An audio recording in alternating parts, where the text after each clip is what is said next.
way to tell that you're operating on that side? I'm so glad that you asked, Joanna, because one of the things that we have, there's a tool, there's a chart that actually will show us kind of where each emotion vibrates. And that kind of gives us a starting point to begin to see and look at ourselves and say, am I vibrating at this level or at this level? And that also is aligned with stages of consciousness. So we're going to get there in a second, but I'd love to share this image again because it's so powerful in the way that we have a choice. A lot of times we don't realize we have that choice, but we are living in an existence that has duality. The material world has duality. There's no ifs, ands, or buts about it. There's light, there's dark, there's love, there's hate. So for whatever feeling and emotion, there's the opposite and equivalent emotion. They're not opposites. They're part of like the front and the back of the same coin. Which one we focus on is the one that we're going to manifest and see the most. So whichever one we focus on grows. I think that's such a powerful visual right now, Claudia, because I think a lot of the people who are tuning in are probably light workers, and it's easy to get caught in, like Joanna, you're saying, the people around us are such a gravitational force, if you will, with so many people looking at the ways in which things are falling apart. But it's so important for us to cultivate the power to focus on what's being called in. So the physical, we can see what's falling away. We can see the cliff side part of that, but we don't know what where the sun's coming from. Yeah. That's a super visual. That's the beautiful thing about this conversation. We're going to give everybody powerful tools from our experiences, from our 4 different points of views, and some very tangible tools that people can apply in their lives day to day, so that when you're finding yourself feeling and looking at the darkness and not knowing where the light is, not knowing how to get out of it, there's some simple tools that don't feel so simple at the time, but you'll understand them. And then you'll have this to remember and to say, okay, am I just willing to try this? That alone will shift the vibration. That alone will open up the possibility that even though I just feel the darkness right now, even if I'm just, I remember seriously from personal experience, in the middle of a meditation, in a heart-centered meditation healing session with my master teacher, Rayleigh, who was a God gift in my life and changed my life. Her telling me, Claudia, feel the love, be the love. And I'd sit there in tears. I don't feel no love. I was in such the dark night of my soul. I was like, there is no love. What are you talking about, the love? So there are moments that we feel such despair or such loss or that we don't see where that's going to come from. And we want to help give you ideas and ways that you can shift that for yourself. So in the mere acceptance that this is part of reality, this duality is just part of the plane we live on. We can't change this, but we do have the ability to choose at times which one we're going to look at the most, which one we're going to focus on the most. Can we focus more on the light in our lives, on the good things, right? And how do we do that? How do we shift that when we're not feeling great? So there's ways that we speak to ourselves, right? Above the line behaviors and below the line behaviors. And this goes to what Joanna was saying. A lot of times we don't realize where we are vibrating from or what state of consciousness we're in unless we've done a little bit of work on ourselves. And part of that raising consciousness is so much about doing the hard personal work, the psychological work, the clearing, what I call my baggage, right? The luggage that I carried around for so long that no longer serves me and that I'm never going to want to wear again. And if we can think about it this way, the below the line behaviors, the stuff that's vibrating low is the blame, the shame, the guilt, the victimhood. When I would drown and feel like a victim and I didn't see a way out and I thought, oh, this is happening to me, pity me, poor me, I've had it rough, I had it hard, and I couldn't see the other side. I was vibrating in that low state and I didn't know how to get beyond that. Now, through the work, through teachers, through reading, through the personal years of working on myself, I found somebody that said to me, look at this. If you shift from victim to how is this happening for me? Boom. You shift it out of the below the line into the possibility and willingness to take responsibility for at least your half of how you're creating this in your life. Right? And that ownership is the place of power. That place where I can say, I am now responsible, no matter what my circumstances are, no matter what happened in my life before, I now get to choose how I want to live my life. I now get to choose what I want to make of this. And that responsibility, that accountability, that ownership of, okay, I made some choices, maybe with somebody else, maybe with a partner, maybe with a loved one, maybe as the parent, maybe with my parents, or because of my parents. But now, what do I want to do with it? And there's a great quote by Carl Jung that says, you know, I'm not my circumstances. I am what I choose to make of them. And I found that to be so, so powerful, because that is the only place of power in our lives is what can I do about it? As long as I'm playing victim or blaming somebody else for all of the issues, all the circumstances, I can't change it. And so I can't change the vibration. So just beginning to shift this mind frame, right? Let's look at, okay, this is one of these tables that are so powerful. And they talk about the vibration of each emotional state, right? From the lowest being shame and guilt, and moving up through apathy, grief, fear. Then we start to go into the green line, start to get up there with, okay, desire. But then desire can stay in wanting or anger, because the frustration of not being able to fulfill what we wanted to fulfill. Then the pride. But what happens when we can shift into courage or neutrality? So in those moments of despair, if you can turn around and just say, I am willing to let this go, and I am willing to look for or receive guidance and receive the path out of this feeling, everything starts to shift, right? So how can we immediately shift out of this low vibration or low states of consciousness is, okay, I can start taking responsibility, but I can also start looking for, where am I? What can I be grateful for in my life? The next closest thing to enlightenment, just below that, is gratitude.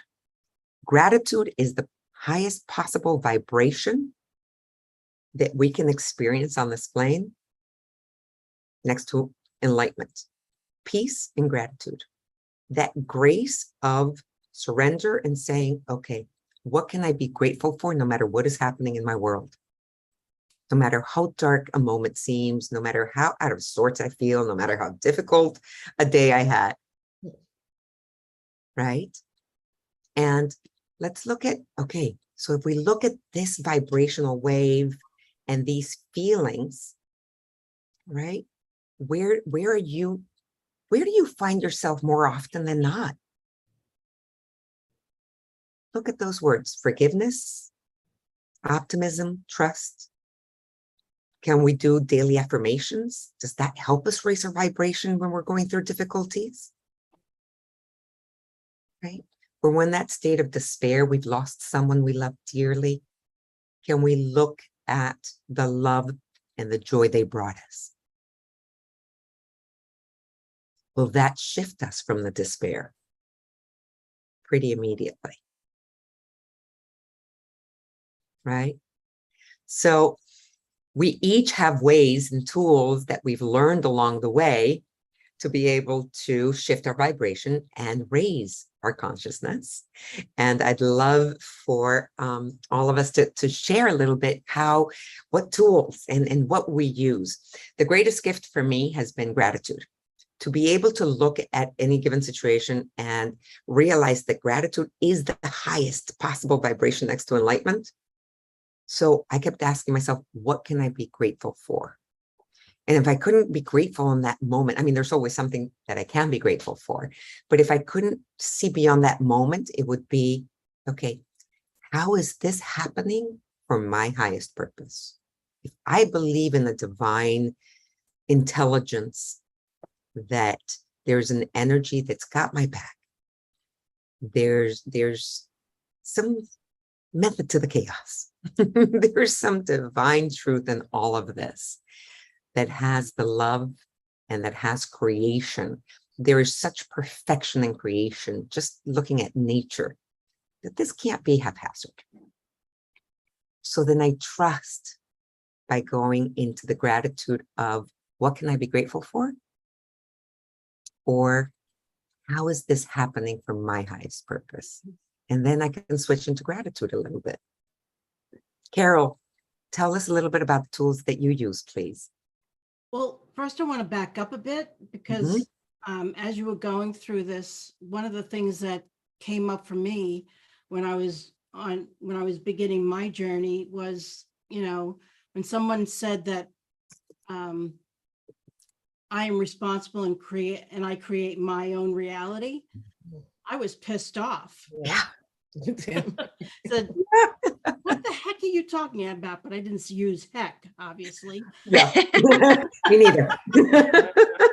And I was really upset.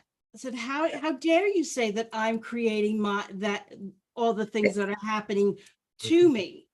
Mm-hmm. But then as I went more along the way, and it would, I experienced firsthand that, and I actually, I could see my whole life reel, if you will, play before me, that based on what I knew at the time, I responded and reacted accordingly. And the things that happened as a result of those reactions was what I got back in return. So in other words, what I put out, I got back. How I was feeling was reflected back to me. Mm-hmm. And so I had to pay attention to the fact that I was the central figure in every scenario of my life. So yes, I came to realize and understand that, yes, I create my own reality, and each and every one of us does the same. And from that point, I was able to begin to shift what my actual reality was from such a negative perspective to a more positive perspective, and really align myself with who and what I truly was, who I truly am.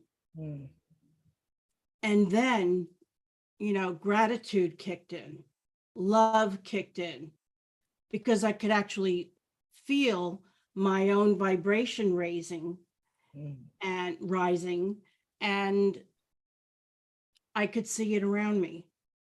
But at first it was not easy.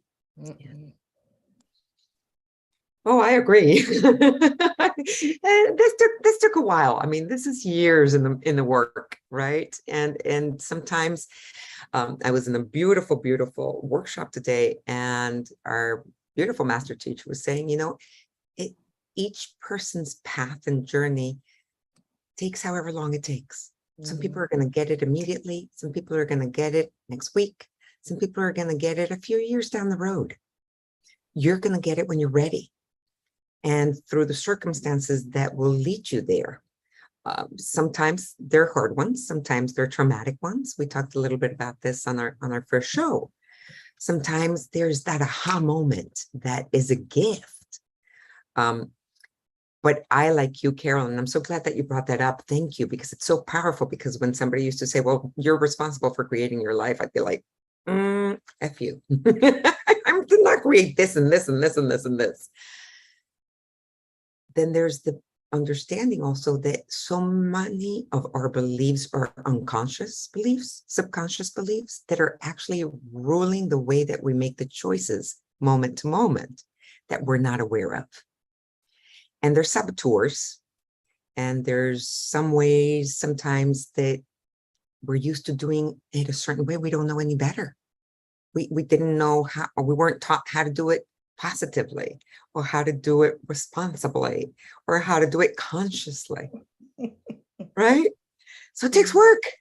I remember it's a delayering process, if you will, peeling the layers. And just like you said, everyone's journey is going to be so unique.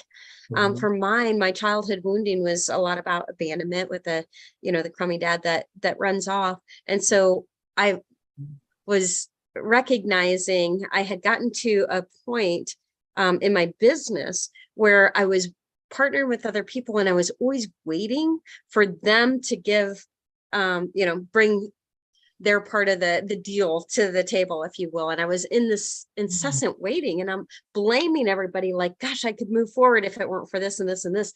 And I realized, it was like, oh my gosh, all the different places that I'm pointing the finger. I love that saying, when you're pointing the finger, there's 3 fingers pointing back. And to recognize, where was I not willing to stand on my own and just move forward with or without that person? So I was still, what I was doing is that childhood wound of abandonment left me feeling not worthy to stand on my own feet. And so I was looking for support outside of myself. But what was happening is that core abandonment, I was abandoning myself.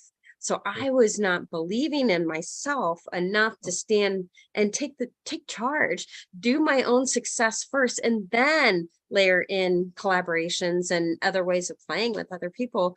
But to be looking at the wounds, oftentimes, there's other ones, like we think we've got to forgive, the dad situation or whatever your personal crash and burn is. But it's like, that's why I love Ho'oponopono, the Hawaiian practice, because we're forgiving the other person, but we also get to forgive our own selves. And our soul took us on that little journey for a reason. So we got that contrast so that we could come to a greater awareness.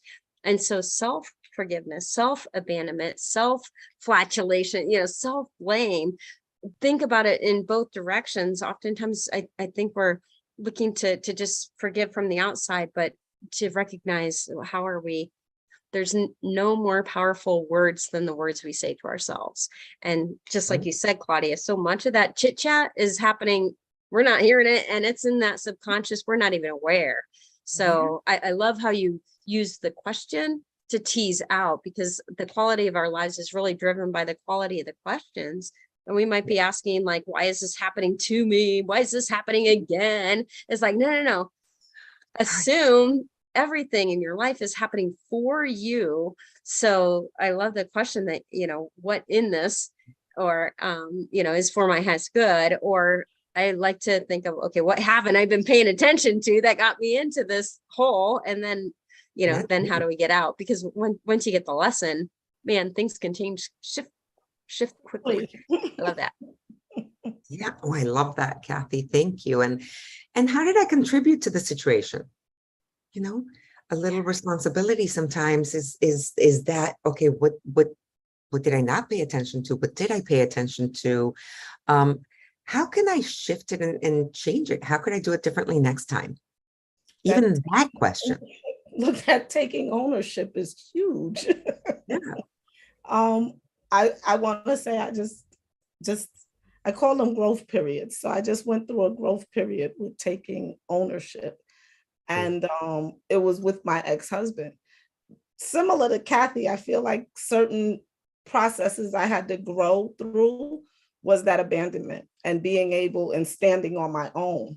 And there was a lot of blame maybe in my marriage during that time of me not developing to be the woman that I'm supposed to be, I guess. This body that's with us now.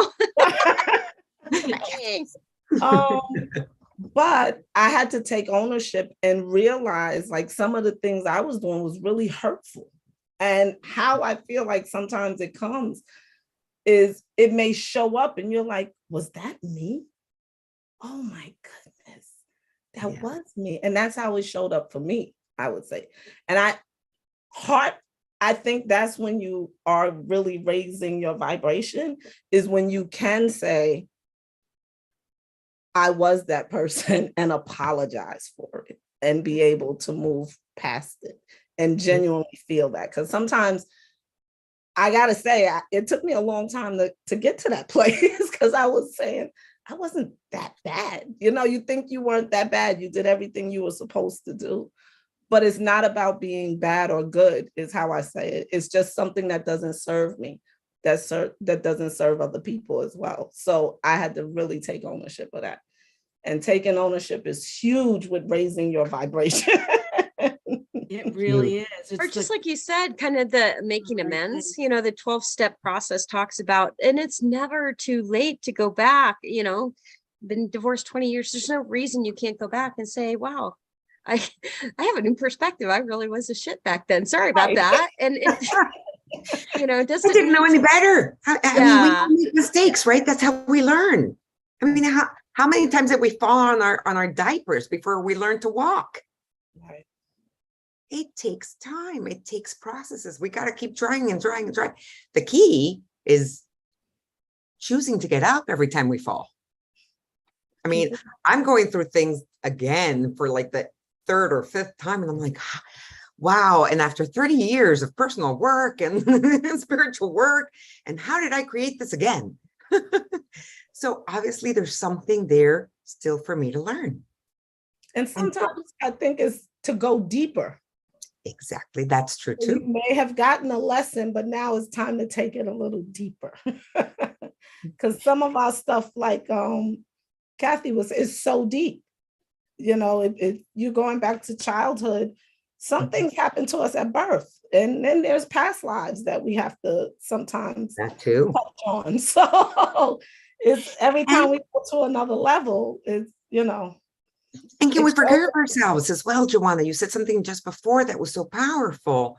That sometimes we don't realize, well, we did the best we could with the knowledge we had then. That's it.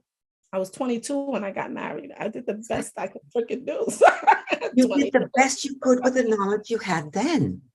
And that shifted my mentality too, and helped me get a little bit out of the blame, because I wasted a lot of time blaming family and blaming myself also.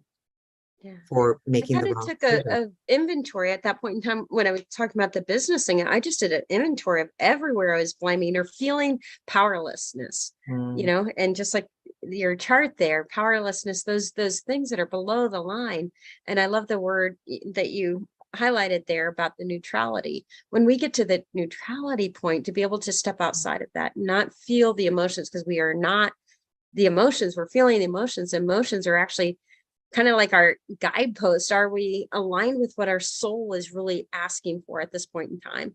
And so to me, when I'm going below the line, it's because there's something that's looking to be expressed through me that I'm not acknowledging, or that I'm not thinking I'm worthy or deserving of creating for myself. Or maybe I'm not feeling safe. And all those are, I call it improper prior programming. It's like, but we just picked it up somewhere. And I loved what you said, in terms of, you use the word guides, and sometimes we cannot see it. Sometimes we're so in it, so wrapped up in it, right, that we can't see it. And that's the moment when a coach, a guide, a spiritual healer, or one of these tools that we're going to be sharing during our program can be so incredibly helpful. For example, Carol is an astrologer, right? So how could that tool bring a shift and a raising consciousness or a support when somebody's going through that dark night of the soul? yeah, it's a big question. And with astrology, it's a willingness to ask the right questions. Like you were saying, Kathy, it's when we begin to ask the right questions, then the right answers will come in. And yes, astrology can help us do that. I had a client that was having challenges with how they were communicating with their child. And sometimes, depending upon our own perceptions, it helps to understand from an astrological perspective how the person that you're communicating with receives information. And it can help them and you communicate on a different level so that you can hear each other and really acknowledge one another and receive one another in a more open way. So those are the kinds of things where astrology can really help with communication, relating, and understanding one another. And I love, sometimes it can give you a good kick in the behind, because it can sometimes, bring that mirror up that sometimes we can't really see for ourselves, but it can show us the patterns that we are working through, the patterns that our spirit came to work on in this lifetime, and the innate energies that are there that are going to be our challenges, so that we can figure out how to overcome them. Right. And the cycles that we're living through. Yeah. Yeah, I had a chart done maybe 3 years ago, just I guess a reading of the chart. So I'm familiar with obviously astrology and things, but I'm not, when I sat down with this thing and they start going into the 12th house and Uranus and this one and that one, and you're in that house and you're in this. Oh my God. So confused. So I want to know, what the hell does that mean when I'm in? I never talk astrologies with people because of that very reason. I have a normal conversation with people based on what it's talking about, and based on what I see. It has to be a dialogue back and forth. Okay. Or else you just create more confusion. Yeah, it sure was. I mean, at the end of it, I was going to be going to hell for 3 years. So I was like, everything around you is falling apart. And he was right. I mean, you're doomed for the next 3 years, to be exact. But that's a great segue for what's happening right now. How many people are feeling like everything's falling apart, and the places that we used to go for safety just aren't, things are shifting. And so I think, and again, that's why I love that visual that you pulled up, because it's so important for us to recognize that the walls around us can be falling down. And when we get grounded in that belief, that knowing, and to me, that's one of the ways of raising consciousness, is to get so grounded in my familiarity with my bigger soul, my bigger self, that is grounded in that infinite, it's part of the infinite being. Like I can kick the bucket and I don't end right here. The story doesn't end there, so when you are familiar with that resourceful side of you that has a bigger perspective and recognizes that the unfoldment that's happening right now is actually kind of a colossal experience. Like there's a new paradigm coming online. And when we can look at the guy looking at the cliff wall, because there's plenty of cliff to be looking at right about now. But if we can like shift and have, get with our friends on the other side of the bus, and it really takes, to me, practice.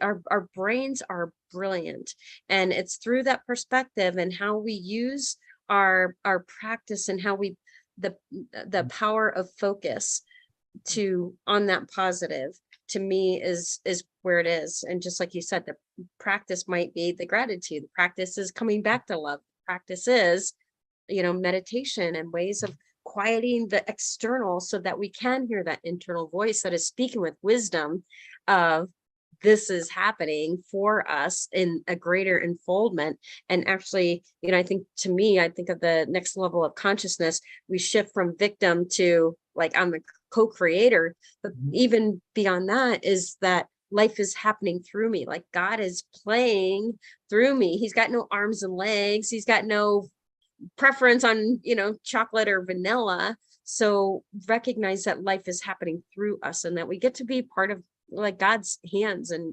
our agent to play the part as this crazy unfoldment is happening, this shift.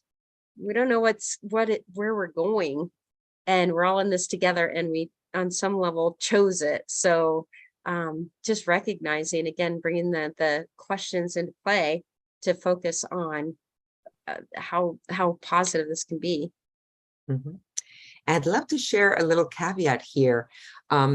We all have different backgrounds, different perceptions of God, different understandings of religion. This is not about religion. Mm. It is non-denominational. It is the grand organizing design and energy of the universe that we call God. And we are here to support your view of God, everybody's view of God. But I think it's worth mentioning that it's beyond religion, but a spiritual search for our meaning, for our source, for our origin, for who we are and how we are connected to that oneness, that loving creative energy that created all that is, that we are part of, that we are co-creating with. Right. And so it's really beautiful. Also, the other thing that what Kathy, you said, inspired me to remember is this beautiful, I think it's a Native American story that says that you have this wolf that speaks to you beautifully on one shoulder and the other one that speaks to you negatively on the other. And at the end of the day, the grandfather asks the child, you know, who do you think, which wolf is going to win? And it's whichever one you feed. So again, it's that training ourselves. Do I want to stay looking at the negative? I mean, nobody wants to, but unfortunately, a lot of times, I don't know about you, but I find myself sometimes, you know, kind of going through that fight over and over in my head. I'm like, oh God, I can't believe you said this. And oh man, I'm going to say that. And like, why? Why would I allow myself to sit in that space? It was just a replay of the negativity. And it was like that radio, I was tuning into that station without realizing. So that's what the thing is. So many people, like I was saying, they sit with that station on. And so like Kathy was saying, and just being able to shift, get on the other side of the bus. So getting on the other side of the bus is like, I found myself during that time of my life falling apart. I was reaching out for things like astrology, like things to just help me get through this time. Like, what if I could see the future right now and just tell me at the end of this that I'm gonna be okay? I'll pay anybody anything. Hope. It's hope. It's hope. Exactly. Yeah. And but during that process, the tools that I learned and the tools, that's what I want people to understand here when they come to this channel, that there's so many tools that and what I like to say is when the student is ready, the teacher appears. So when it's time to go through that process for yourself, you find these amazing tools like meditation. Meditation works for some and maybe not for none, you know, but it works for me. So I know when I go into meditation, sometimes I could go in meditation with a question and the answer comes as soon as I'm out of it. And I'm like, holy shit, that was quick. It's pretty awesome when you're manifesting that quickly, right? When you're manifesting that awesome. quick, like Kathy said, it's like, this was years of, and moving from a religious point of praying and doing all of these other things and really just transferring it to the divine within and co-creating and realizing that that's what I'm doing, that I'm not looking for anything else outside of me anymore. Everything is right here within. And when I understand and know what I want, it's happening. And it's that being clear is the shift. A lot of people aren't clear on what they want. So that's why they stay in that low vibration. I want to be with this person, but they're miserable. So do you really want to be with that person? You know, and then they don't want to, it's a cycle that we put ourselves through. But what I'm saying, through these cycles, the tools that we come across, and what I like to say, we all offer tools here for everyone. But whatever energy resonates, that's what you need to go with as you're moving forward to raise your consciousness, because the energy will speak to you before anything else. So whatever's along your path, one of the best questions to ask is this best for my greatest and highest good? And when you move along that energy, you'll always line up with what's supposed to happen for you, as long as you keep that as a question. That's one of the tools I use along with my meditation to move forward. And just knowing that what I like to say is doing what serves me best. Love it. And who uses breath work to get out of those low kind of really difficult states, right? When we want to raise our vibration, do you ever use pranayama? Do you use breath work to do that?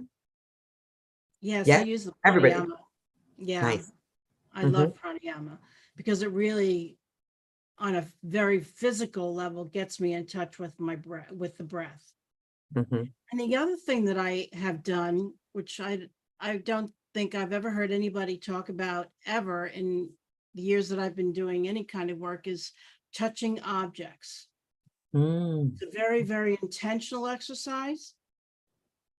So basically what you're doing is you're locating an object in the room or outside, wherever you happen to be. You can do it inside, outside, and you locate that object. You intend to walk toward that object.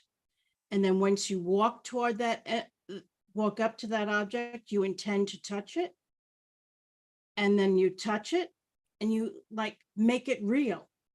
Mhm. So you mean we're sitting, eyes closed, and we're visualizing ourselves touching the object, or we're really We're No, actually you're doing actually it. physically walking to Okay. the object. Oh no, we are physical. Oh, with your eyes closed? No, sweetie. Okay, yeah, say it again. I'm in my room. I Yeah. have all these things around me. Right. I see an object. I intend to go walk to the object. I walk to the object. Before I actually reach out to touch it, like the automaticity, we actually often just walk to something and we pick it up. We don't even think about it, right? Okay. Mhm. But I'm actually focusing on an object. I'm going to walk to that object. And before I touch that object, I'm going to intend to physically touch that object. And when I touch that object, I make it real. It's tactile, right? Mhm. And Yeah. that brings you more into present time. And you do that for 5 to 10 minutes. And Mhm. you turn around wherever you are and you locate another object and you do the same exact thing. It's all about intention and it's all about being present. And I'm telling you, it works. We did this in my groups for years, for Mhm. like 15 minutes at a time, just to become more present. Touching objects, feeling the tactileness of it makes it real. Okay. And it grounds you. It brings you to the present moment, right? That's To the right. right here, right now.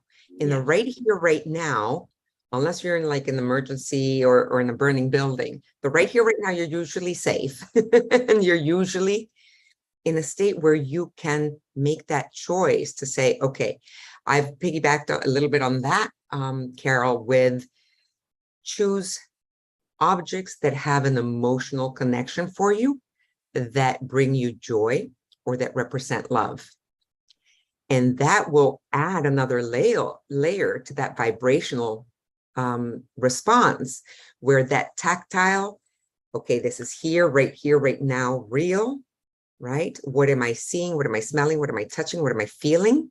Use all your senses and then allow the emotion of what that object represents. If it's a high vibration emotion, will help you raise that vibration as well. And it happens fairly quickly. It's another powerful way. Yeah.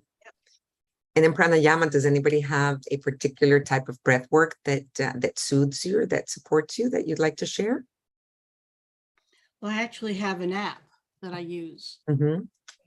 and it's from, let's see if I can find it. While you look for it, Carol, I'm going to share one actually that's It's called Sagara, Saagara. Never heard of that one. Never Right. heard of that one. Good thing we Love- came Wonderful. tonight. I learned something. It's just so awesome. And you can do it. They have different levels of beginner, intermediate, and advanced. And you can program it however long you want each level of the breath to take. So whether you like inhale for so long, hold it, exhale for so long, and hold it for so long. So there's a lot of different ways you can use it. It's wonderful.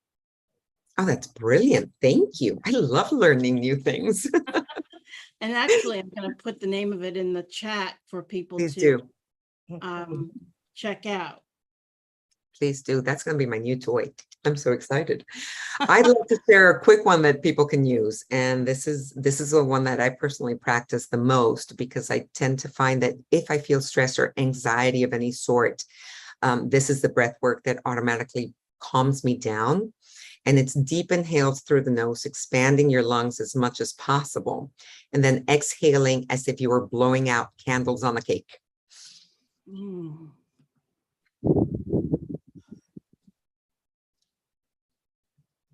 Releasing all the air. And what ends up happening is that it brings, it tends to basically calm down the fight flight response, and it'll bring up the prefrontal cortex, and it brings a little bit of circulation and oxygenation to that part of the brain, which is the part of the brain that basically controls our impulses and can help us calm down and not have that immediate anger response, or that immediate, revenge response, or fight back response, so that then we can make a choice. I want to respond in a higher vibration. I want to respond calmly. And that will soothe.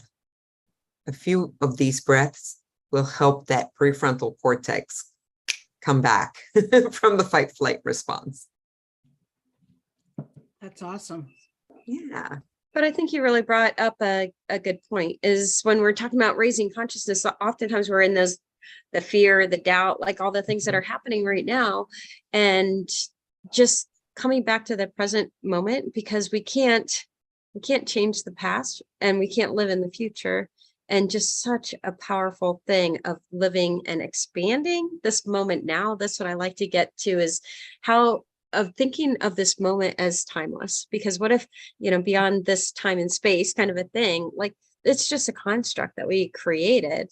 So I like to just play with the notion, and I think you're going to touch on it for us, but when you go out in nature might be a way of doing that, or the sensory inventory type of a thing that you're talking about, Carol, of that, the power of that present moment, because everything in this moment right now, you are well, you are safe, you are enough, you are deserving.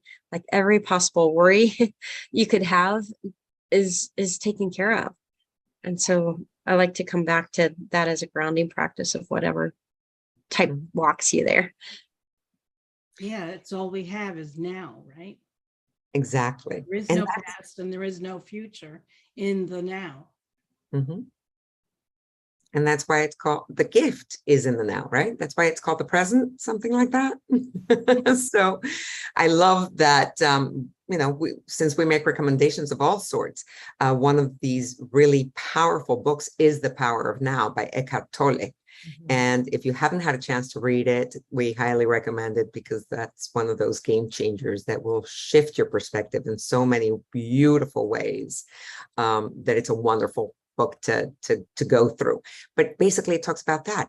The only moment of power is now. I can't do anything about the past.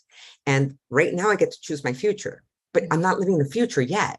So it's moment to moment that I get to choose. Am I going to look at the cliff and the dark cave, or am I going to look at the sunset and the beautiful view? Am I going to look at the opportunity for the lesson for me to grow? Am I going to look at all the things that I did wrong and can guilt and shame myself about? So it's that moment to moment, right here, right now, whichever one I choose to look at. And it's important to, yes, be able to look at where possibly I made the mistake, but without the shame, without the judgment, without berating myself over it. Okay, what can I learn from it? So I made a mistake. I did the best I could with the moment, with the knowledge or with the response I was able to have that moment. What could I do differently next time? Just asking ourselves that question moment to moment, or when we feel ourselves, getting that trigger from somebody else in the conversation. Can I stop and breathe right now before I swear at them or before I give them the response I really feel like giving them or her? Can I stop and say, okay, how can I respond from a place of consciousness, of a higher vibration? Because truthfully, the higher I can vibrate and choose that response, the higher the response I'm going to receive and the level of communication, of understanding that we may be able to reach. I like the saying of living at love or above. So just like you said, take that breath and like, what would love do? Essentially, how would I respond in love? That's great. That's a powerful question, Kathy, Absolutely. right there. How can I respond in love? Mhm. With love, from love, being the love. Yeah. If I were unconditional love, how would I respond? Yeah. Oh, sometimes it's really hard. But I Mhm. get it. I get it. That's awesome. I've been asking, how can I shine light on it? Because sometimes it's just so dark, like you said, that dark side of the mountain. So I'll ask, how can I shine light on it? Because sometimes, like I said, I think the hardest thing that I come across is people not understanding when you are at a different frequency. It's sometimes hard to endure the lower frequencies for long periods of time. Yeah. Oh, that's where I come. That's why they need to tune in to the Mystic Mavens every other week. Yes, That's why I please. ask, how And can learn I the easy tips of raising your vibration. raise it just a little bit? One of Yeah. the questions that I ask is, how would I want to be received? Yeah. Mm, Mm. that's a good one. That can be tricky because I think as women, a lot of times we're living into life as how we think other people need us to be. But like you said, that distinction of how would I like to be received? That's beautiful. Almost like the golden rule. I like that. Yeah. Yeah. I mean, Because we get each beyond the how person do they. wants to be received well. They want to be seen and heard, and they want to be seen as having love and generosity and compassion. Yeah. So that we have to be that. For me, the question of that puts me in a place of how I want to be received. When I ask myself, how do I want to be received? Oh, that's what I really am. Oh, that's who I really am. It brings me back to the true nature of who and what I am. I love that. And that's where you get to be that conscious self, the best version of yourself, right? Owning the truth of who you are. We're not all of these things that we believe we are. It's that love, it's that truth, it's that connection, it's that oneness. We are here in this kind of white canvas playground of life to see what we came to create. And it took me a very, very long time to get that. Right? Like, oh, wow. So you mean I don't have to go do this or be that or show up this way? No. What do I choose to create? You have this gift, this life. What would you like it to be like? What do you want it to be about? And asking that, I think, also takes us out of the victimhood of whatever, at least for me. Like I said before, I wasted a lot of years in victimhood and I didn't even know it. I didn't realize it. And fortunately, at least I was in a place where I was asking for help. I was looking for alternatives. I was looking to find other ways of feeling, of thinking, of behaving.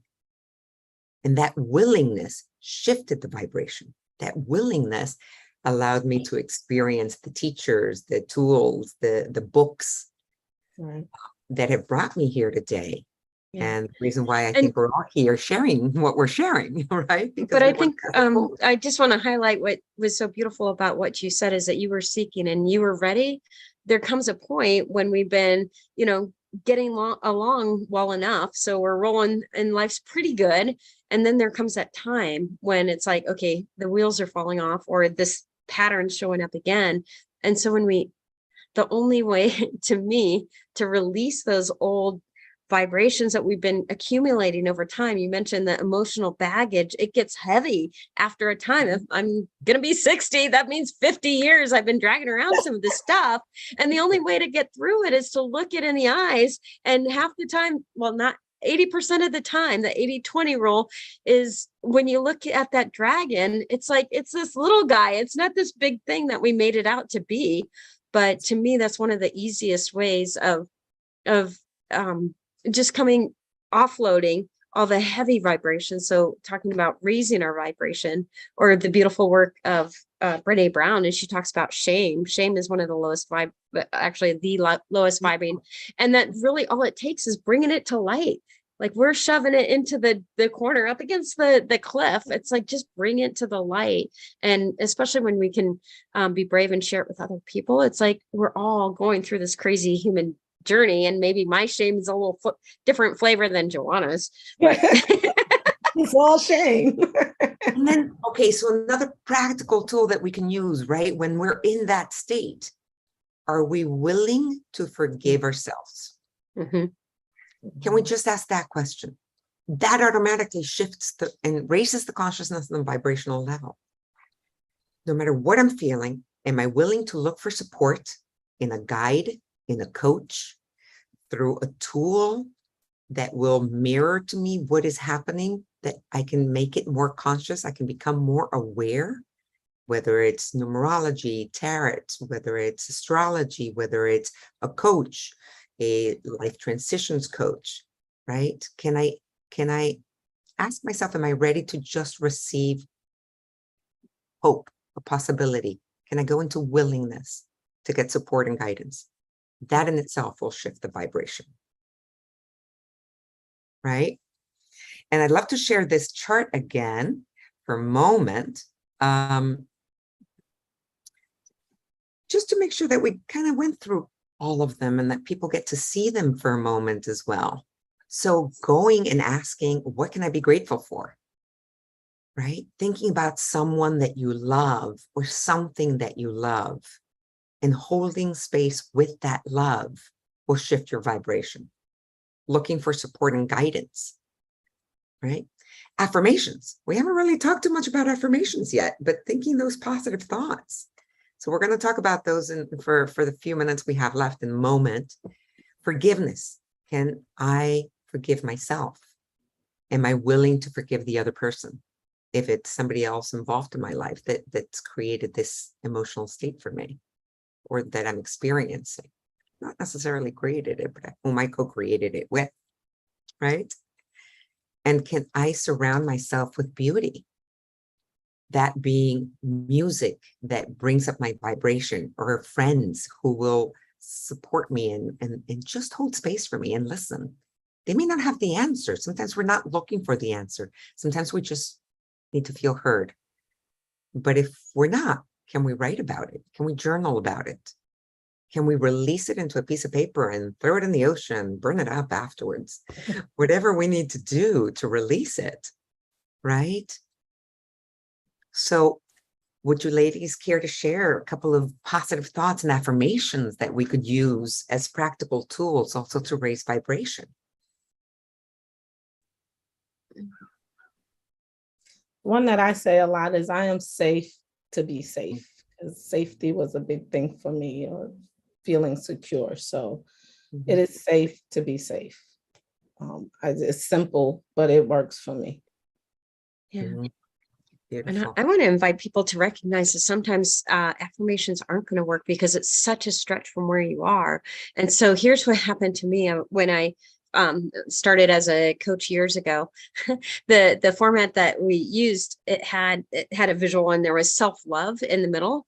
And I was like, self-love, what does self-love have to do with it? And then I'm like, oh my gosh, it's got everything to do with it. And I just was like, okay, do I even know what self-love is? Do I love myself? I don't think I don't, but I didn't know what it was. And so I couldn't use an affirmation like, I love myself. You know, I think I'm dandy. I couldn't go to that space. So I buffered it based on how far I could stretch into it. So the way I structured it was, I'm ready to understand what it would feel like to love myself.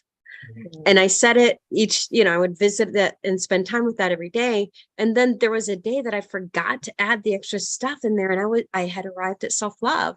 It was direct. Now I'm ready to love myself. I love myself, you know? And so just recognizing too, if you've got affirmations that aren't working for you. And sometimes I think affirmations are a little over the top, like I'm a money magnet or I'm a millionaire. I've got a millionaire mindset. It's like, maybe not.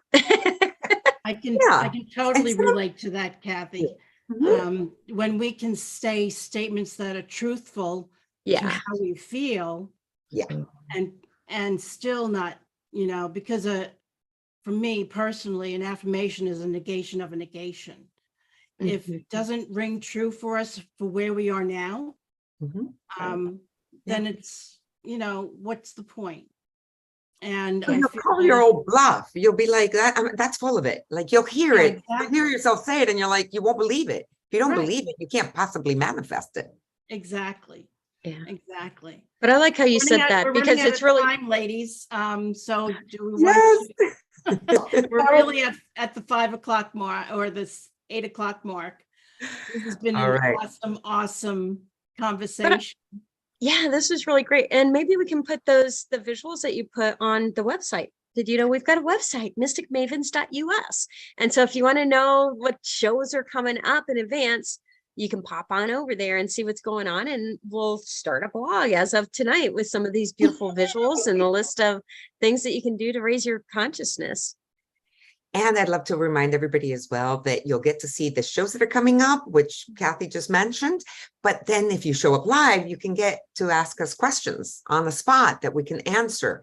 So if you have questions that come up for you or that you'd like a little bit more guidance about, please join us live. And of course, you can work with any one of us to support you with anything that you may be going through. And you can get all that information on our website as well. And we just want you to subscribe if you haven't subscribed, and to also hit the little bell so you can get notifications when we are sending things out and when we maybe pop on to do a show, and you'll get a notification. We're here every Sunday, 7 p.m. No, every first and third Sunday. She was testing us. Everybody's facing every first and third Sunday at 7 p.m. Eastern time. And that is what time, Carol? It's 5 for Mountain Time. 4 p.m. Pacific. Okay, so we got everybody's time. And that is first and third Sundays at 7 p.m. And subscribe. Please subscribe and pass on to subscribe. 7 p.m. Eastern. 7 p.m. Eastern Standard Time. And we thank you for joining us and watching our page. And like our videos too, that helps us as well. And October 1st is our next show. And we'll be talking about accepting the isness of things, separating from the story. Fact from story. Fact from story. That's it. Yes. Awesome. Look forward to seeing you soon. Thank you, everybody. Have a great week. Love and light.